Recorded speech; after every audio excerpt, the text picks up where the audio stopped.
Thank you for watching another video by Impound Comics. Make sure you like, comment, share, and subscribe to our YouTube channel.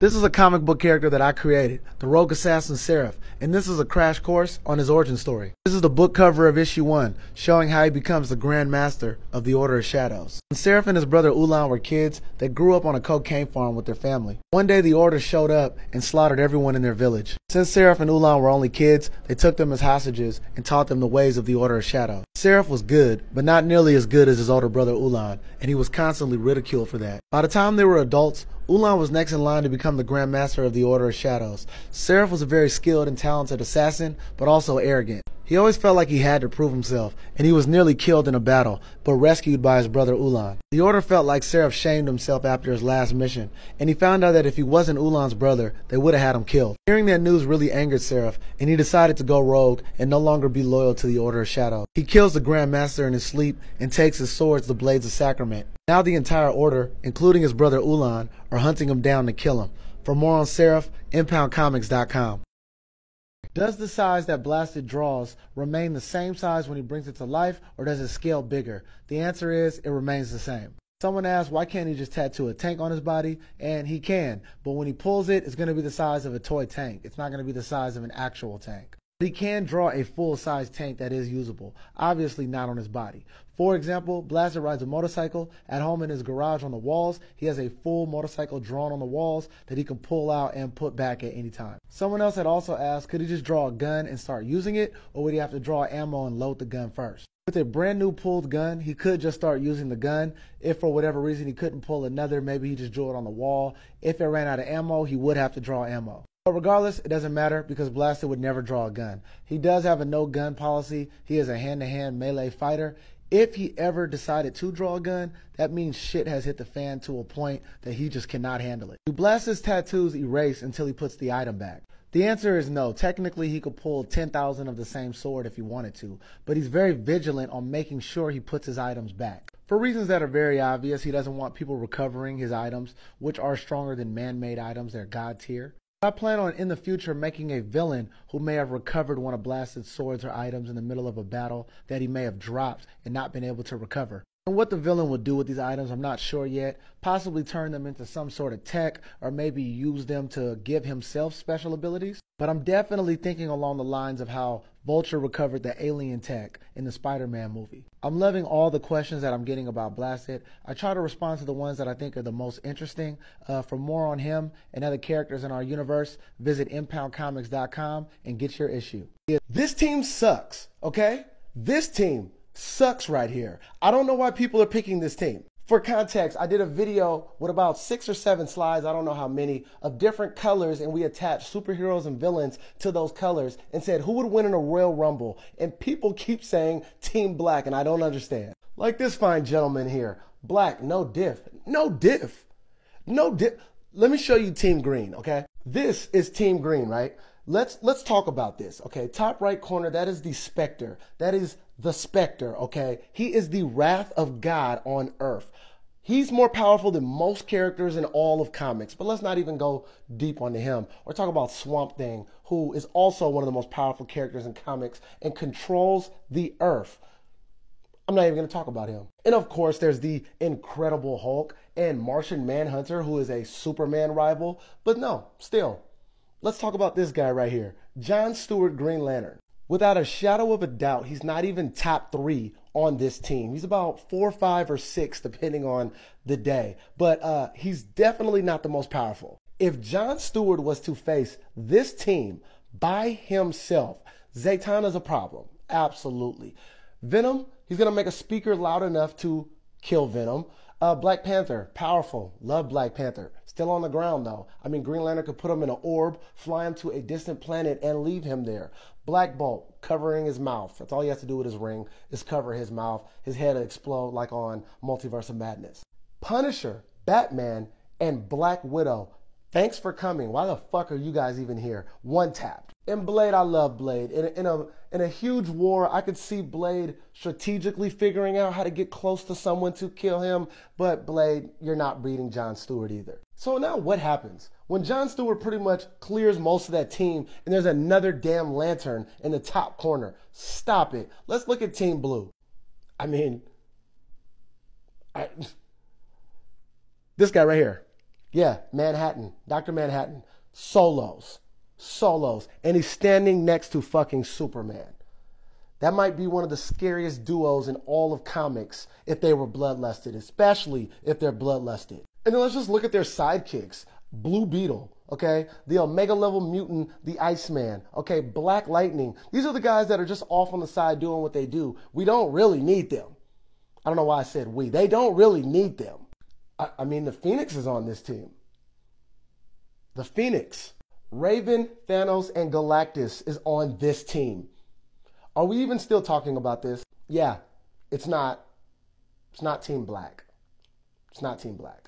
Did you know that the weapons of the Ninja Turtles were given to them to counter their personalities? When they were very young, Master Splinter identified all of their weaknesses and gave them weapons to help strengthen their flaws. Let's talk about each of their weapons individually. Raphael, arguably the strongest Ninja Turtle, but definitely the most angry and aggressive. And his personality made him the most likely to kill an opponent, possibly when it was unnecessary. The weapons that he carries are called twin sais, often mistaken as daggers. And historically, the twin sais are used for defense and not offense, so he had to learn how to defeat his enemies without killing them. Michelangelo is the character that Splinter says has the most raw potential, but easily distracted and known as scatterbrains, if you will. And Michelangelo was given a very popular and historical weapon, the nunchucks. The nunchucks are one of the most difficult weapons to use because they often hurt the wielder. And to be a master of the nunchucks takes a lot of focus, which is the opposite of what Michelangelo is used to. Donatello is the genius of the group and heavily reliant on technology. And because of that, Splinter feared that technology would stop him from being grounded with the real world. So he was given the bow staff, the least technological weapon that he could find,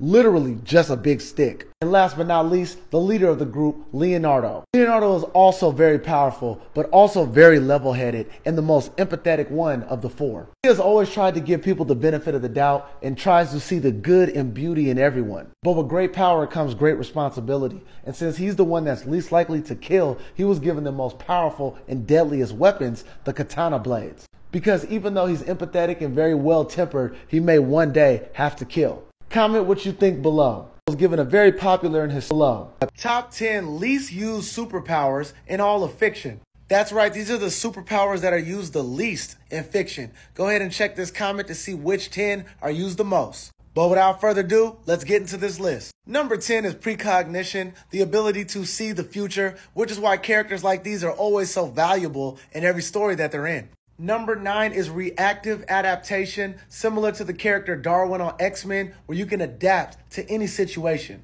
Number 8 is acid spewing. That's like a weird way to say it, but like someone who spits acid or can generate acid to burn up things. Acid spewing, such a weird way to say it. Number 7 is replication, the ability to clone yourself, whether it's actual live or kind of like a transmitted version like Loki. Number 6 is zombification, the ability to activate powers after death.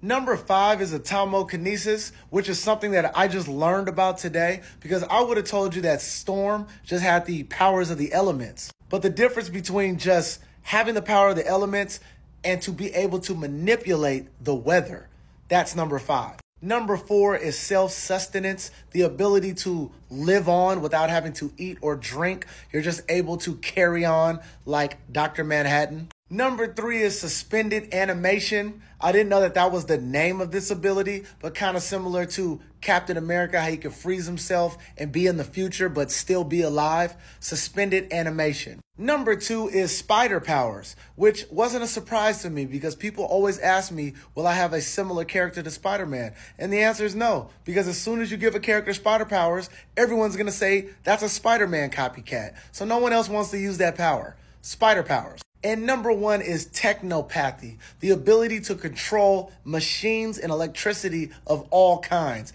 That is the top 10 least used superpowers. Comment what you thought would be on this list.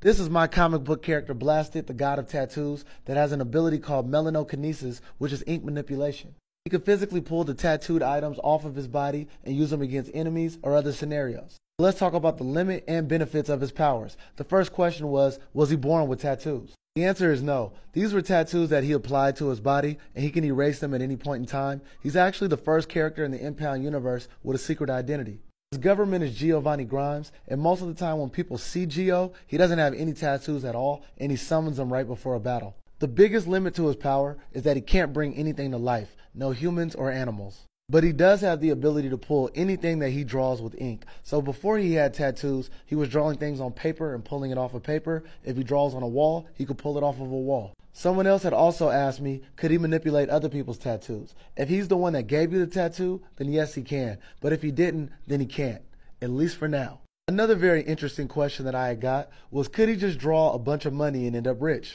The answer is technically he could draw money and it would be real enough to pass a counterfeit pen. The issue is that everything that he pulls always glows red and the red remains. So if he was to draw a bunch of money, it would be glowing red, and yes, it could pass the counterfeit pen, but a person's eye, they would know something's up with that money.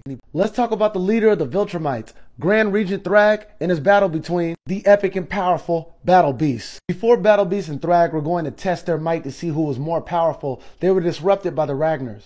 And in the battle against them, Thrag was injured, and Battle Beast ended up killing the rest of the Ragnars. Since Thrag was injured in that fight, Battle Beast felt like it would be dishonorable to beat him in an injured state. So he injured himself, literally cutting open his own guts. And after Battle Beast injured himself, the fight between these two titans begun, and it lasted for days. And after a long and epic battle, Battle Beast was defeated. But there are people who argue that Viltrumites have a better healing factor, and towards the end of the battle, since it took so long, that Thrag had healed better than Battle Beast. But ultimately, if you believe that or not, Thrag became the victor, and as a result, literally wore Battle Beast for the rest of his reign. Although he did state in the comics that this was a sign of respect, saying that that was his most worthy opponent. But I would just say, if somebody was to kill me, don't throw me around your shoulder as a sign of respect.